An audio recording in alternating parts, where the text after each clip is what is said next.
Ju thatë që instalut reformën drejtësi dhe u bë SPAK-u. Nëse mundem, unë dua të them që doli duke pasur reformë, doli në pah ajo që të gjithë dinim.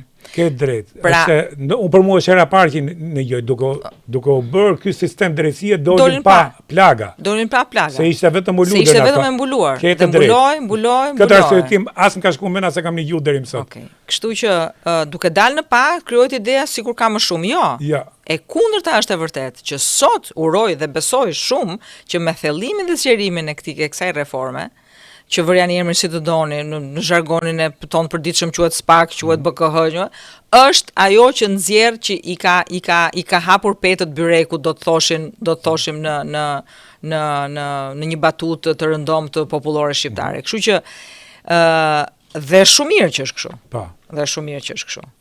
Nuk është e vetmja reformë me cilën na çon Europë. Pa. Sepse demokratizimi dhe forcimi i institucioneve demokratike që janë shtyllat e shtetit dhe pavarësia e tyre duhet të shkojë paralel në të gjithë sektorët, nuk mund një sektor të jetë më i ekspozuar apo më i përparuar dhe të tjerët jo, dhe kemi ende shumë punë për të bërë, po ndërkohë unë gjykoj që gjithsesi procesi është politik. E kam thënë dhe vazhdoj ta them, 2009 kur Shqipëria hyri në NATO, jo domosdoshmërisht ishte 100% e gatshme për të hyrë në NATO. Ja. Pati një vendim politik. Të dyerve të hapura, i cili u përthith nga ata që ishin më inteligentë, më dritë largët, më largpamës, dhe përpasoj erdhëm tek ftesa që morëm dhe te pranimi i Shqipërisë në NATO.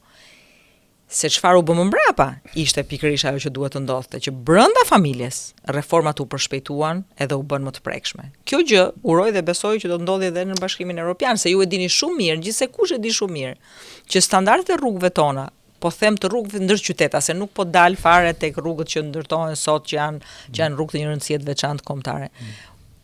Për rrugët e kryeqytetit.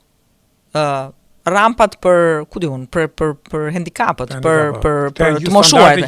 Janë gjithë standarde që duhet të ribëhen, riplotësohen, shkallët kundër zjarrit. Domethënë deri në gjëra në dukje të rëndomta, të parëndësishme, po të një rëndësie të veçantë se kanë të bëjnë me jetën e njerëzve. Kështu që i gjithë ky proces është një proces që duhet shtyrë, siç dhe po shtyhet politikisht, ndërkohë që nga pikpamja teknike ne duhet që të bëjmë një gjë, gjykoj unë lirë, në këto vitet që vijnë. Të dim të përthithim para sa më shumë, bazuar në ideimin e projekteve.